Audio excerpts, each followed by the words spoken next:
Ассаламу алейкум, ақтөбелік тұрғындары. Міне қараңыздар, бүгін 10-шы наурыз.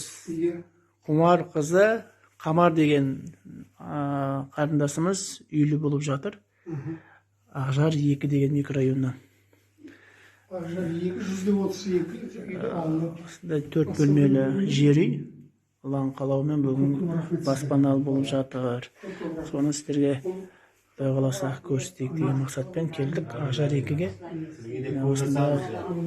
Осындай 4 бөлмелі үйдің иесі атанып жатыр. Аллаға шүкір. Көке, не айтасыз? Біраз айтсаңыз. Енді айтайын міне, мына Рой деген мына Ройдың балдарына көпке рахмет айтамын.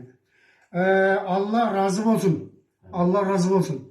Мына халыққа істеп отырған жер, мына үлкен бір жерден бұл, үлкен бір үй